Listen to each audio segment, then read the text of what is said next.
Hello everyone, welcome to the YouTube channel of Gayatri institute. मैं हूं आशीष शर्मा और हम पढ़ने वाले हैं रीजनिंग।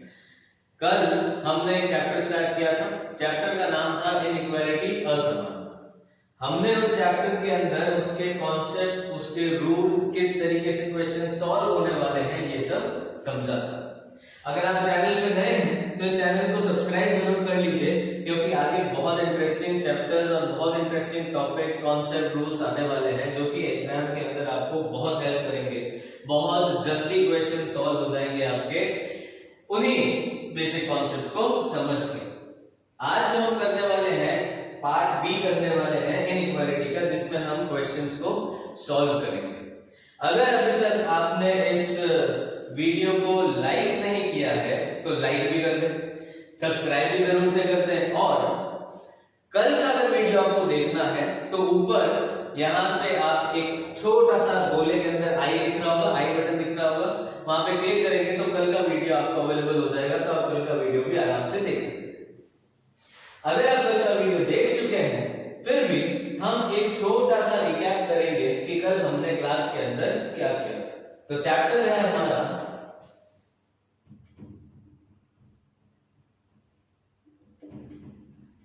इनइक्वालिटी, हिंदी में इसे कहते हैं असमानता। डन। पार्ट 1 जो हमने कर लिया था उसी को एक बार वापस से बहुत जल्दी से रिकैप करते हैं। कल हमने क्या पढ़ा था? 3 यूनिवर्सल सिंबल्स यूज में लिए जाते हैं। पहला ग्रेटर देन, दूसरा इक्वल टू, तीसरा लेस देन। इन तीनों के सिंबल को मिलाकर दो और नए सिंबल बनते हैं। ग्रेटर देन और इक्वल टू को मिलाकर बनेगा हमारे पास में ग्रेटर देन और इक्वल टू। ध्यान रखेंगे, ग्रेटर देन और इक्वल टू। इक्वल टू और लेस देन को मिलाकर बनता है लेस देन और इक्वल टू। ये जो 3 यूनिवर्सल सिंबल्स हैं इनको हमने नाम दिया था डेफिनेट, रिलेशन, और ये जो दो सिंबल्स हैं इन सिंबल्स को हमने नाम दिया था इनडेफिनेट रिलेशन। डेफिनेट का मतलब निश्चित संबंध और इनडेफिनेट का मतलब है अनिश्चित संबंध। डन। यहां इन तीनों के अंदर इक्वल्स टू को हमने न्यूट्रल डेफिनेट रिलेशन कहा था। क्यों न्यूट्रल डेफिनेट रिलेशन कहा था? क्योंकि इक्वल टू जो है अपने पहले और बाद में रखे गए एलिमेंट्स दोनों को बराबर कर देता है। आप जब फर्स्ट पार्ट देखेंगे तब आपको चीजें और अच्छे से समझ में आ जाएगी। डन। फिर इसके बाद में चलते हैं हम रूल पे। रूल या कॉन्सेप्ट 1 याद है आपको? पढ़ा आपने? इतना तो आपको दिमाग में रखना पड़ेगा। सबसे पहला नियम क्या था? सबसे पहला नियम हमने क्या पढ़ा था? सबसे पहला नियम था ऑपोजिट सिंबल्स आपस में कभी भी कंपेयर नहीं होते। Opposite symbols will never be compared. चाहे इस तरीके से ऑपोजिट हो जाए, चाहे इस तरीके से ऑपोजिट हो जाए, चाहे डेफिनेट हो चाहे इनडेफिनेट हो, आपस में कभी भी कंपेयर नहीं होंगे। तो opposite symbols will never be compared. इसको बिल्कुल इस तरीके से समझ लीजिए जैसे आपके घर में एक बर्थडे पार्टी, आपने लोगों को इनवाइट किया है। खाना खाने के बाद में लोगों ने डिस्पोजेबल ग्लासेस में पानी पिया और उन डिस्पोजेबल ग्लासेस को वही हॉल के अंदर बिखेर दिया। आपको ऐसा बोला गया कि आपको वो ग्लासेस इकट्ठी करनी है। आपके पास में और कोई सामान नहीं है, झाड़ू नहीं है, एक बड़ी पॉलिथीन नहीं है, तब आप उनको कैसे इकट्ठा करेंगे? बहुत सिंपल सी चीज है कि एक ग्लास में एक ग्लास को डालेंगे और ऐसे एक बड़ा सारा बंच बना देंगे। जब वो बंच बन जाएगा तो उसे हम ले जाके साइड में रख देंगे। अगर मैं आपसे कहूं कि ग्लास को पकड़िए सीधा और फिर उसमें ग्लासेस डालते जाएं, कोई प्रॉब्लम नहीं है। लेकिन क्या उसमें एक उल्टी ग्लास डाली जा सकती है क्या? नहीं डाली जा सकती। वो चेन कहां पे ब्रेक हो जाएगी? बिल्कुल वहीं जहां पर आपने ग्लास को उल्टा कर दिया। बात समझ में आ रही है? तो बिल्कुल उसी तरीके से जहां तक ये सिंबल्स सेम है, चाहे डेफिनेट हो चाहे इनडेफिनेट हो, ये कंपेयर होंगे। लेकिन जहां पर ये सिंबल्स ऑपोजिट हो गए वहां पर इनका कंपैरिजन नहीं होगा। ये था हमारा rule number 1। Rule number 2, rule number 2 क्या था, याद करना पड़ेगा ये आपको, बहुत सिंपल है, कॉन्सेप्ट है, लॉजिक है, ये कुछ ऐसा रटने की जरूरत नहीं है। रूल 2 था, कॉन्सेप्ट 2 था हमारा, डेफिनेट और इनडेफिनेट में जब भी कंपैरिजन किया जाएगा आंसर हमेशा डेफिनेट ही आएगा। डन। तीसरा कॉन्सेप्ट क्या था हमारा,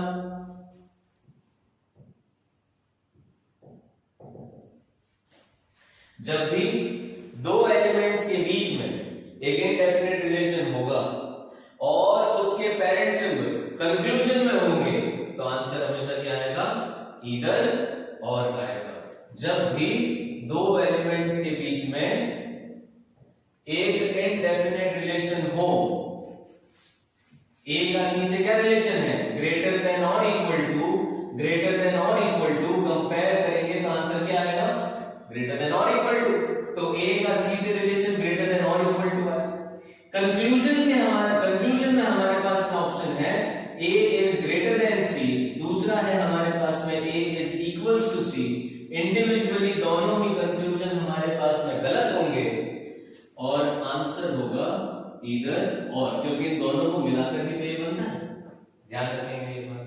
और लास्ट कॉन्सेप्ट 4, रूल 4 क्या था, इक्वल टू का किसी भी सिंबल के साथ में, चाहे ग्रेटर हो चाहे लेस हो, चाहे ग्रेटर देन और इक्वल टू हो चाहे लेस देन और इक्वल टू हो, इक्वल टू का किसी भी सिंबल के साथ में कंपैरिजन करोगे आंसर हमेशा वही सिंबल आएगा जिसका इक्वल टू के साथ में कंपैरिजन हो रहा है। बात समझ में आ गई, बड़े आराम से, कोई तकलीफ नहीं है। तो कल की क्लास में हमने ये सारी चीजें पढ़ी थी। अब आज का क्या काम है, आज हम करेंगे questions based on inequality. Inequality के अंदर कैसे क्वेश्चंस आएंगे वो हम यहाँ पर आज डिस्कस करने वाले हैं। चलिए तो जल्दी से, अगर आपने कल की क्लास नहीं देखी है तो आप इसे एक बार नोट कर लें या समझ लें, क्योंकि आगे जब हम क्वेश्चंस करेंगे तो ये सारी चीजें हमारे काम आने वाली है।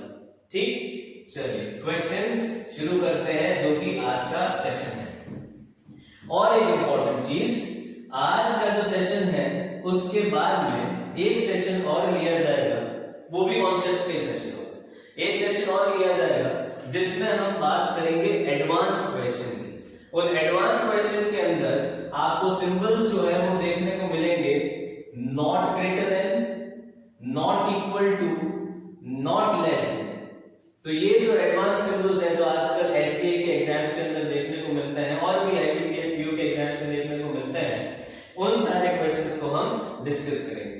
और जब हमारा ये सारा कॉन्सेप्ट और थ्योरी वाला पार्ट खत्म हो जाएगा उसके बाद हम स्टार्ट करेंगे एडवांस लेवल के क्वेश्चन, इनइक्वालिटी पे पूछे जाने वाले ऐसे क्वेश्चन जो अक्सर टॉपिक समझ में आने के बाद भी एग्जामिनर आपको क्वेश्चंस में फंसा देता है, ऐसे क्वेश्चंस हम करने वाले हैं। ठीक है, तो जुड़े हुए रहना बिल्कुल, और बहुत ही मजा आने वाला है क्लास के अंदर। जब क्वेश्चंस इजीली सॉल्व होने लग जाते हैं तो किसी बात में मजा आना निश्चित ही है। चलिए, इनइक्वालिटी के जो क्वेश्चन है वो बेसिकली 3 पार्ट्स में डिवाइड है। कितने पार्ट में डिवाइड है? 3 पार्ट। सबसे पहले टाइप का क्वेश्चन,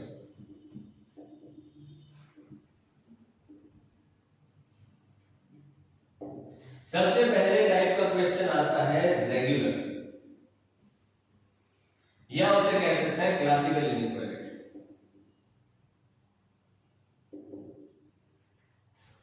दूसरा आता है हमारे पास में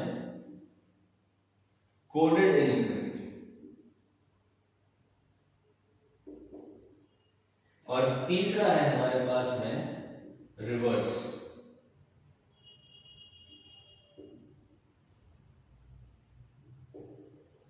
और लास्ट एक 4th पार्ट है एडवांस।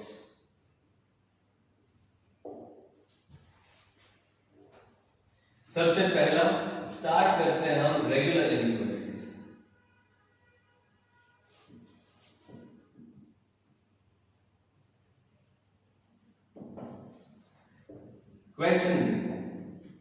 क्वेश्चन है आपके पास में, b is greater than e greater than or equals to f equals to g less than q। ये है आपका स्टेटमेंट वाला पार्ट, ये है कथन। नीचे दिया जाएगा कंक्लूजन। कंक्लूजन है आपके पास में 1, b is greater then f। Conclusion second है आपके पास में b is less then q। ठीक, 4 नियम है आपके पास में,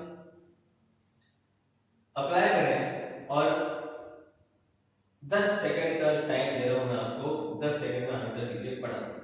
10 सेकंड।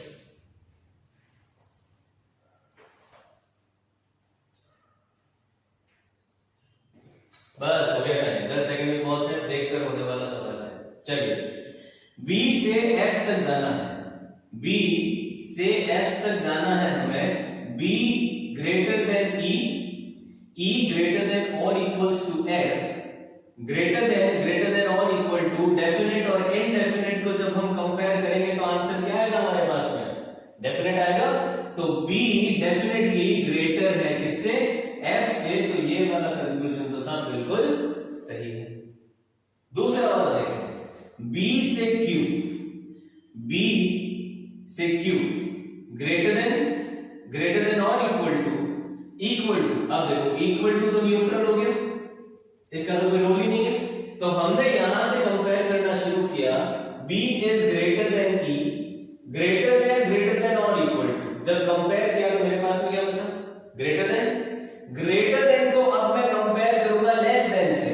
क्या ग्रेटर देन और लेस देन कंपेयर हो सकते हैं? ऑपोजिट साइन कंपेयर नहीं हो सकते, तो ऑपोजिट साइन है, इसलिए ये होगा नो कंपैरिजन।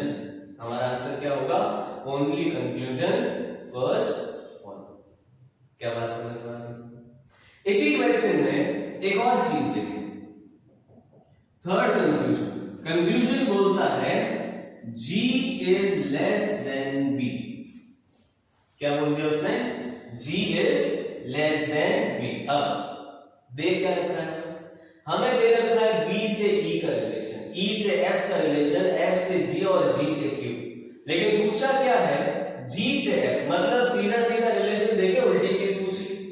तो ध्यान रखिएगा इसमें क्या करना है, B से G का क्या रिलेशन है वो निकाल दीजिए। बहुत सिंपल सी बात है। जैसे अगर मैं आपको बताऊं यहां पर, अगर मैं लिखूं यहां पे राम बड़े हैं लक्ष्मण से, राम बड़े हैं लक्ष्मण से, और मैंने आपसे पूछा बताइए जरा लक्ष्मण का राम से क्या रिलेशन है, तो आप क्या बोलेंगे? लक्ष्मण छोटे हैं राम से, लक्ष्मण छोटे भाई हैं राम के। तो अगर राम बड़े भाई हैं लक्ष्मण के, तो लक्ष्मण राम के क्या हो गए? छोटे भाई हो गए। तो जब मैंने रिलेशन दे रखा है राम से लक्ष्मण का और लक्ष्मण से राम जी का रिलेशन पूछ लिया अगर, तो लक्ष्मण छोटे हैं राम से। आगे बात समझ में। तो जब इस तरह का कोई क्वेश्चन पूछ लिया जाए तो B से G का क्या रिलेशन है पहले वो फाइंड आउट कर लीजिए। देखिए F और G बराबर, जब F और G बराबर है तो F की जगह G दिखना चाहिए आपको। ठीक, तो B बड़ा है E से, E बड़ा या बराबर है F के, तो डेफिनेट और इनडेफिनेट कंपेयर करेंगे, आंसर डेफिनेट आएगा। तो B जो है वो डेफिनेटली बड़ा है G से। ये तो हमारा ओरिजिनल आंसर है। लेकिन हमें पूछा क्या है? G से B का रिलेशन पूछा है। तो अगर B बड़ा है G से तो G छोटा होगा B से, तो G is less then B। ये हमारा आंसर। क्या कहानी समझ में आ रही? पक्का? अगर समझ में आ रहा है, अगर अच्छा लग रहा है वीडियो, तो वीडियो लाइक जरूर कर देना और अपने फ्रेंड्स के साथ इस वीडियो को शेयर भी जरूर कर देना। चलिए नेक्स्ट क्वेश्चन।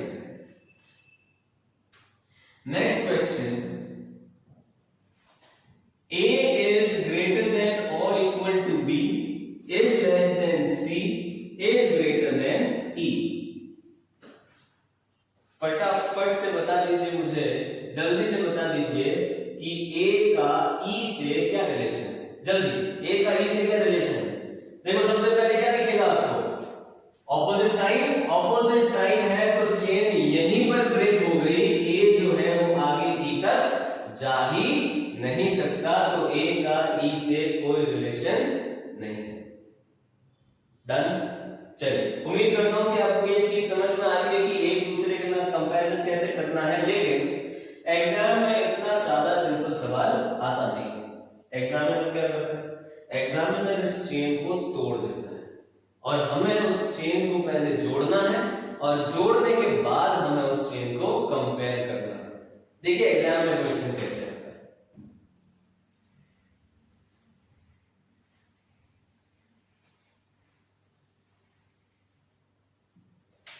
क्वेश्चन को देगा a is greater than b, comma b is greater than or equals to c, comma d is less than c। ऐसा वो एग्जाम के अंदर क्वेश्चन देता है। a बड़ा है b से और यहां पर ये चेन तोड़ दी उसने, b बड़ा या बराबर है c से और फिर से चेन तोड़ दी, और d छोटा है c से, ये हमारा एक इक्वेशन उसने, ये स्टेटमेंट उसने दे दी। अब हमें सबसे पहले क्या करना पड़ेगा, सबसे पहले चेन जोड़नी पड़ेगी। और नीचे कंक्लूजन में वो पूछता है हमसे कि बताइए a का d से क्या रिलेशन है और b का d से क्या रिलेशन है। ऐसा क्वेश्चन हमारे पास में है। सबसे पहले चेन बनाना सीखते हैं। बहुत सिंपल है, कोई बहुत ज्यादा रॉकेट साइंस नहीं है। सेम एलिमेंट एक दूसरे से कनेक्ट कर जाएंगे। क्या करना है, सेम एलिमेंट्स को आपस में कनेक्ट करना है। a is greater then b और इस b को इस d से कनेक्ट कर दिया। अब यहां पर है हमारे पास में d से c। अभी हमने एक सेकंड पहले समझा था, अगर राम जी बड़े हैं लक्ष्मण जी से तो लक्ष्मण जी छोटे हैं राम जी से। अगर d छोटा है c से तो क्या मैं इसे c बड़ा है d से ऐसा लिख दूं तो कोई तकलीफ है? कोई तकलीफ नहीं है। तो c बड़ा है d से, अब ये c से c आराम से कनेक्ट हो सकता है। c is greater then d और ये बन गई साहब हमारी चेन। अब क्वेश्चन क्या है, a का d से क्या रिलेशन है बता सकते हैं? डेफिनेट और इनडेफिनेट कंपेयर करेंगे, आंसर आएगा डेफिनेट। डेफिनेट और डेफिनेट कंपेयर करेंगे, आंसर आएगा डेफिनेट। तो a is definitely greater then d। Done. दूसरा वाला b से d का क्या रिलेशन है? b तो जो साहब है बड़ा या बराबर है, और बड़ा या बराबर और बड़ा जब कंपेयर होता है, इनडेफिनेट और डेफिनेट जब कंपेयर होगा तो आंसर क्या आएगा? डेफिनेट आएगा। ये भी सही और ये भी सही। क्या ये कहानी सबको समझ में आ रही है?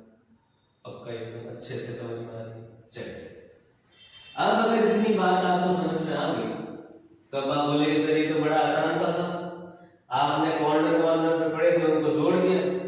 अगर ये कॉर्नर पे ना होते तो क्या होता? ऐसा क्वेश्चन देख लीजिए। क्वेश्चन है हमारे पास में a is greater than or equals to b is less than c, comma b is greater than e, comma f is less than e। ये हमारे पास क्वेश्चन है। देखेंगे सर, ध्यान रखेंगे, हमेशा ध्यान रखेंगे।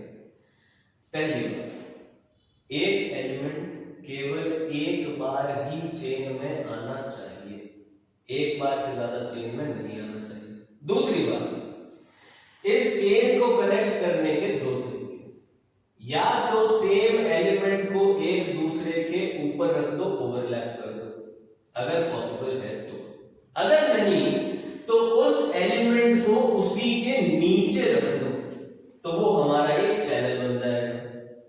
आइए समझना चीज कैसे। a ग्रेटर देन और equal to b less than c। अब साहब यहां पर कहीं c है तो c को c से जोड़ दो, लेकिन c कहीं है नहीं। a है तो a को a से जोड़ देंगे, बट a भी नहीं है। a इज ग्रेटर देन और equal to b is less than c, ये b तो है।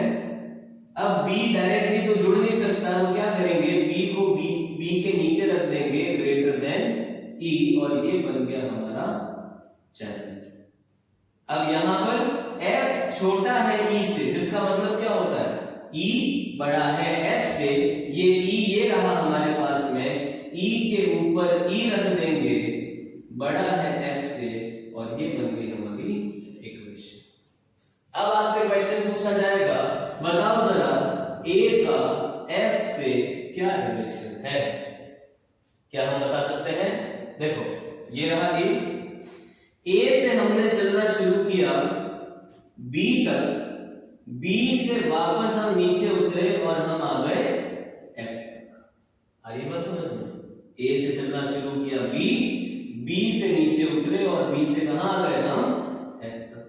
तो बताइए बीच में कितने सिंबल्स क्रॉस किए हमने?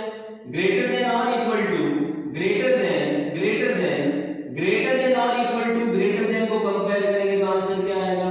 डेफिनेट और इनडेफिनेट को कंपेयर करेंगे तो आंसर डेफिनेट आएगा। तो ग्रेटर देन और इक्वल टू को कंपेयर किया तो ग्रेटर देन और ग्रेटर देन को कंपेयर किया तो आंसर क्या आएगा? ग्रेटर देन आंसर आएगा। तो a is greater then f हमारा आंसर होगा। क्या ये बात समझ में आ रही है आप सबको?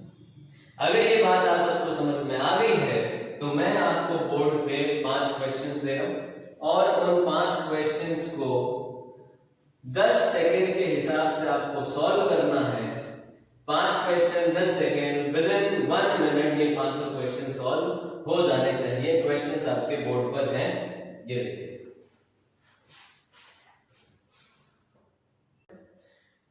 चार 5 स्टेटमेंट दे रखे हैं आप लोगों को, दिख रहे हैं आपको सामने। स्टेटमेंट 1 2 3 4 5। कंक्लूजन्स आपको हर एक स्टेटमेंट के हर एक क्वेश्चन में 2 कंक्लूजन दिए जाएंगे। आपको ये बताना है कि साहब आंसर क्या होने वाला है। आंसर्स पास में है आपके पास में, आंसर्स क्या होने वाले हैं? If only conclusion 1 follow, if only conclusion 2 follow, if either 1 और 2 फॉलो, इफ नीदर, ना तो ये से ना तो ये से, या फिर दोनों ही से।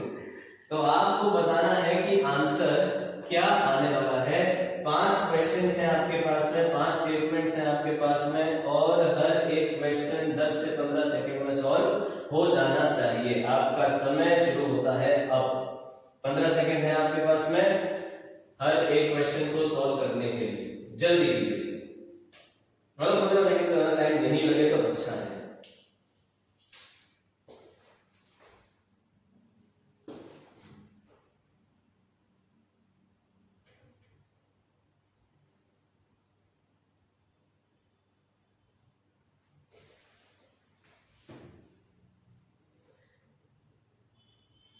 चलिए क्वेश्चन नंबर 1 से शुरू करें। सबसे पहले देखें आपके पास में स्टेटमेंट क्या है। स्टेटमेंट है आपका क्वेश्चन नंबर 1 का स्टेटमेंट है Q is equals to W। आप देखो जहां पर इक्वल्स टू आ जाता है ध्यान रखेंगे न्यूट्रल मानना है हमें। Q equals to W greater than X less than और इक्वल्स टू B। अब यहां पर यूज हुआ है कॉमा। ये कॉमा हमारी चेन को तोड़ता है। इस L को W से कनेक्ट करना है। क्या यहां पर W के ऊपर W लिख के L बना दूं? एक चीज। दूसरा थोड़ा सा स्मार्ट अगर हम काम करेंगे तो देखो Q और W बराबर है, तो इस L को Q से भी जोड़ा जा सकता है। थोड़ा सा ध्यान रखेंगे कि ये दोनों एक ही चीज है, इसमें गड़बड़ नहीं होनी चाहिए। तो L जो है वो बड़ा है W से, मतलब L जो है वो बड़ा है Q से। आ रही चीज समझ में? अब देखें हमारे पास में कंक्लूजन क्या दे रखा है। कंक्लूजन पहला दे रखा है L is greater then B। L ये रहा, यहां से चलना शुरू करेंगे B पे। क्या आपको दिख रहा है ये ऑपोजिट साइन है, कंपैरिजन नहीं हो सकता। पहला वाला बिल्कुल गलत है, नो कंपैरिजन है। दूसरा वाला देखो Q जो है वो छोटा है L से। अगर L बड़ा है Q से तो Q छोटा होगा L से, हाँ या ना? रिलेशन था हमारा L और W का। W और Q दोनों एक ही चीज है। अगर L बड़ा है W से तो L बड़ा होगा Q से, तो Q छोटा होगा L से। वही हमें दे रखा है, बिल्कुल सही। समझ में आ रही है? एकदम अच्छे समझ में आ रही है। चलिए नेक्स्ट वाला क्वेश्चन। फटाफट से 10-15 सेकेंड, उससे ज्यादा नहीं।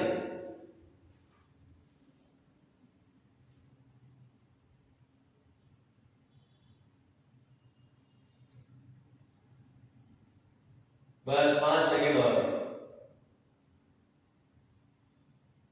चलिए अब क्वेश्चन नंबर 2, स्टेटमेंट नंबर 2 देखें। स्टेटमेंट 2 के अंदर हमारे पास में v is greater then s ऐसा लिखा हुआ है। ये चेन यहां पर टूटी हुई है, तो हमें पहले चेन बनानी पड़ेगी। हाँ ना, चेन बनाने के लिए 2 तरीके, या तो आप ऐसा कर लीजिए कि यहां v ग्रेटर देन s, बिल्कुल ऐसा ऐसा लिख दो, या फिर एक और तरीका है v को इधर करके s is less then v ऐसा लिख दो। जैसी आपकी इच्छा वैसा लिख दो, कोई समस्या नहीं है, जैसा आप लिखना चाहो वैसा लिख सकते हो।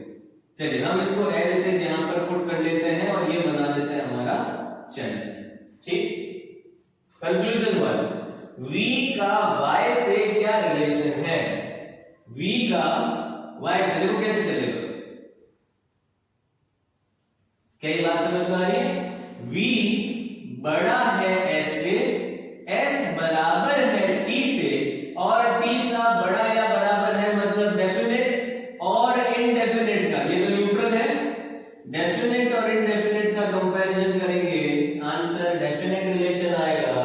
तो v ग्रेटर देन और इक्वल टू, देखो greater than equal to compare किया तो आंसर क्या आएगा? Greater then.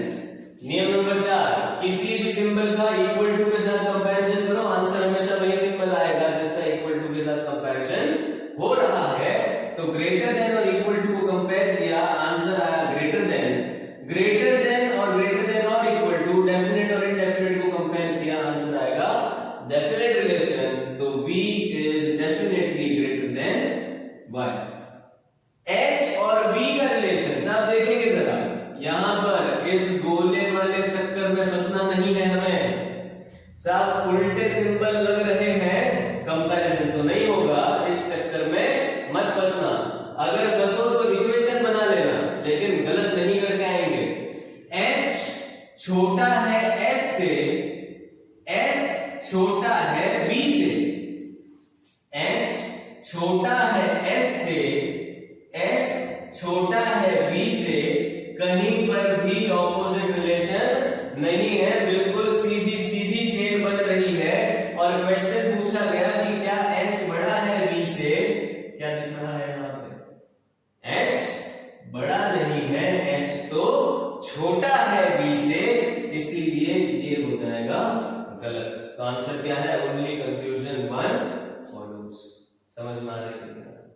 एकदम मतलब मक्खन की तरह समझ में आना चाहिए। जब समझ में आएगा तब मजा आएगा, और हमें बिल्कुल यही करना है, एकदम ऐसा पढ़ना है इससे पढ़ के मजा आए। चलिए क्वेश्चन नंबर 3, फटाफट 10 सेकंड का टाइम है, जल्दी से, बिल्कुल जल्दी से, 10 सेकंड।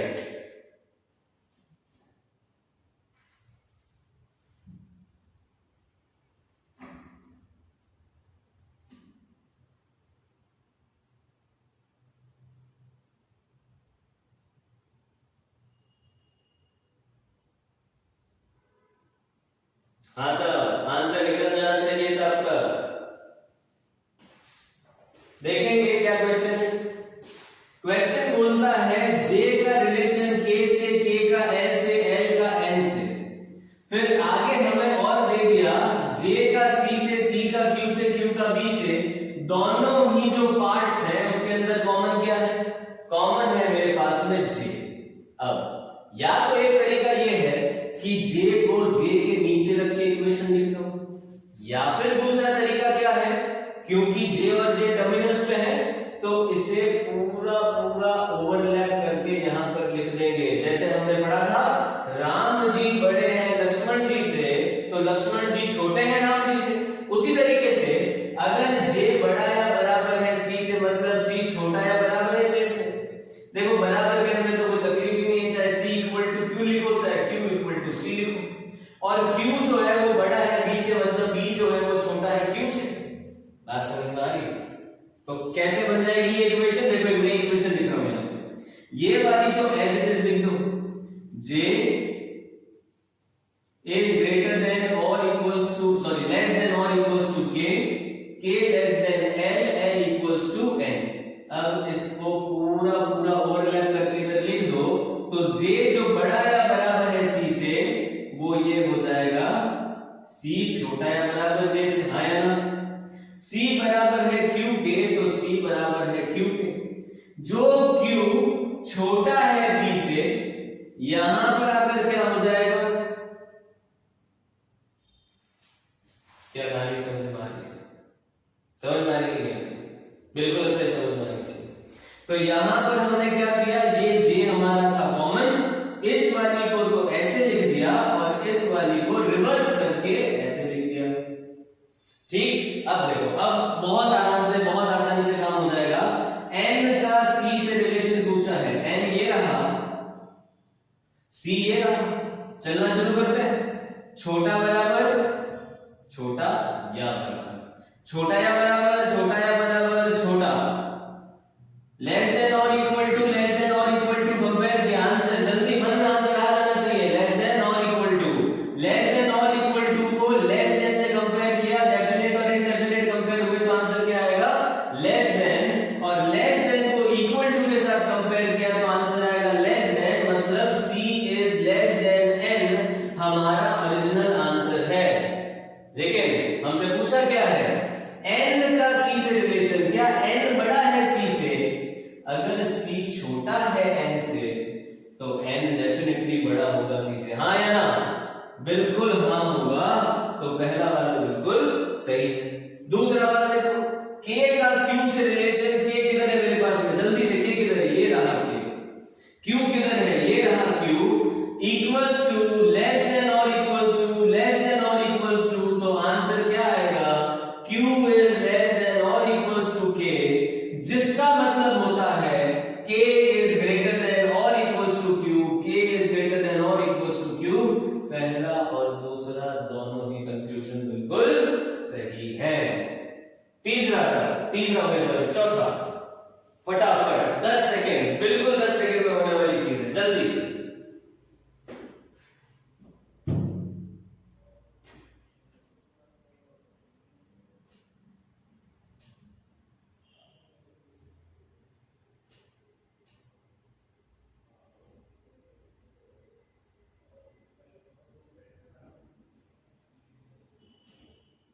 हाँ बिल्कुल हो गए, 10 सेकंड हो चुके हैं, जल्दी से आंसर। b ग्रेटर देन और equal to n equal to s greater than l, और यहां पर हमारे पास में कनेक्टर है p और n। साहब p और n को बिल्कुल यहां पर नीचे बिठा देंगे क्योंकि टर्मिनल्स पे है नहीं, तो इसे हम डायरेक्ट कनेक्ट नहीं कर सकते। n के नीचे n रख देंगे, ग्रेटर देन और इक्वल टू p कर देंगे। साहब देखो, बिना पेन चलाए अगर ये आप काम कर सको तो बहुत मजा आ जाएगा, लेकिन अभी क्योंकि हम पहली बार शुरुआत कर रहे हैं, चीजों को समझ रहे हैं, तो थोड़ा बहुत पेन चलाना चलेगा। तो अब हमसे क्वेश्चन पूछा, ये हमारा कनेक्टर है, ये हमारा कनेक्टर है। हमसे क्वेश्चन पूछा गया है फर्स्ट पार्ट, b का l से क्या रिलेशन है? क्या यहां पर हमें इस चीज की जरूरत है? बिल्कुल भी जरूरत नहीं है। b ये रहा, l ये रहा, सीधा सीधा रास्ता चलेगा। जल्दी से आंसर बता दो, जल्दी से क्या होना चाहिए? b इज ग्रेटर देन और equals to n, b is greater than और इक्वल्स टू n, n बराबर s, s बड़ा l। साहब डेफिनेट और इनडेफिनेट कंपेयर करोगे, आंसर क्या आएगा? डेफिनेट रिलेशन आएगा, b is definitely greater than l। क्या यहां पर दे रखा है? नहीं दे रखा, बिल्कुल गलत। दूसरा, p से l का क्या रिलेशन है? p ये रहा, यहां से चलना शुरू किया n पे और हम यहां पर आते हैं। p बड़ा या बराबर n, n बराबर s, s बड़ा n। सब ग्रेटर देन और इक्वल टू, और इक्वल टू कंपेयर किया तो ग्रेटर देन और इक्वल टू, ग्रेटर देन और इक्वल टू और ग्रेटर देन को कंपेयर किया तो ग्रेटर देन आंसर आएगा हमारे पास में। p is greater than l, p is greater than l, बिल्कुल सही है। लास्ट क्वेश्चन है, लास्ट 10 मिनट है, फटाफट करके बता दीजिए। अब तो बिल्कुल बड़े आराम से सॉल्व हो जाना चाहिए।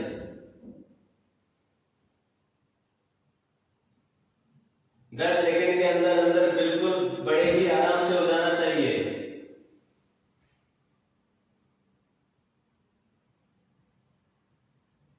ये वाला बिना इक्वेशन सेट किए बनाना है, बिना कुछ पेन यूज किए डायरेक्ट आंसर आना चाहिए, बिल्कुल डायरेक्ट आंसर आना चाहिए। देखिए हमारे पास में हो गए 10 मिनट, 10 सेकंड हो गए सर, 10 सेकंड हो गए। s बराबर t छोटा या बराबर q, और यहां पर हमारे पास में एक सेट है दूसरा p is greater then j greater than और इक्वल्स टू s। s को s के ऊपर अगर साथ में जोड़ देंगे तो बिल्कुल सीधी सीधी चेन बनने वाली है, बिल्कुल सीधी फ्रेम बनने वाली है, कोई तकलीफ नहीं है। ध्यान देंगे, बिना पेन यूज किए काम करना है हमें। p is greater then t, क्या p t से बड़ा है क्या? साथ देखें, ध्यान फोकस, क्या p t से बड़ा है क्या? p बड़ा है j से, j बड़ा या बराबर है s के, ग्रेटर देन और इक्वल टू, डेफिनेट और इनडेफिनेट को कंपेयर किया, आंसर क्या आएगा हमारे पास में? डेफिनेट। ये s definite equals to t, किसी भी सिंबल का t से कंपैरिजन करो, आंसर क्या आता है? वही सिंबल जिसका कंपैरिजन हो रहा है।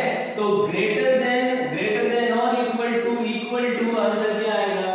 ग्रेटर देन आंसर आएगा, p is greater then t आएगा। ये बिल्कुल सही जवाब है। देखो बिना पेन यूज नहीं किया, कहीं पर भी इक्वेशन बनाने की जरूरत नहीं पड़ी।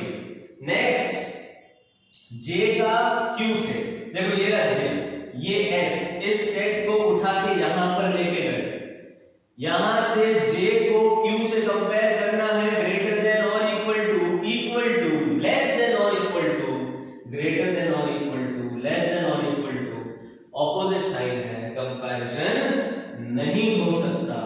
दूसरा वाला डेफिनेटली गलत है। क्या ये बात आपको सबको समझ में आ रही है क्या? अगर ये आपको समझ में आ रहा है, अगर क्वेश्चन करने में मजा आ रहा है, अगर कॉन्सेप्ट जो हमने पढ़े थे वो बिल्कुल एज इट इज अप्लाई हो रहे हैं इस पे, तो एक बार से जोरदार से लाइक कर दीजिए इस सेशन को, शेयर कर दीजिए अपने दोस्तों के साथ में, ताकि उनका भी तो भला हो जाए, आपको तो हो ही रहा है। ठीक, क्या बात समझ में आ रही है? पक्का समझ में आ रही है? एकदम अच्छे समझ में आ रही है। चलिए, तो ये जो क्वेश्चंस थे ये हमारे रेगुलर इनइक्वालिटी के क्वेश्चंस कहलाते हैं। किसे क्वेश्चंस कहलाते हैं? Regular inequality. नेक्स्ट सेशन जो है हमारा, नेक्स्ट जो पॉइंट है हमारा, वो है कोडेड इनइक्वालिटी। कोडेड इनइक्वालिटी का जो सेशन है वो इस वीडियो में नहीं लेंगे, क्योंकि ये वीडियो ऑलरेडी बहुत लंबा हो चुका है, बहुत बड़ा हो चुका है, और इतना सारा एक साथ पढ़ेंगे तो शायद कंफ्यूजन ज्यादा हो जाएगा आपको। नेक्स्ट सेशन के अंदर, नेक्स्ट सेशन में हम कोडेड इनइक्वालिटी और रिवर्स इनइक्वालिटी, इन दोनों ही टाइप के क्वेश्चंस को स्टडी करेंगे और कोशिश करेंगे कि किस तरीके से कम समय के अंदर और बिना पेन यूज किए ये दोनों ही क्वेश्चंस टाइप हम सॉल्व कर सकें।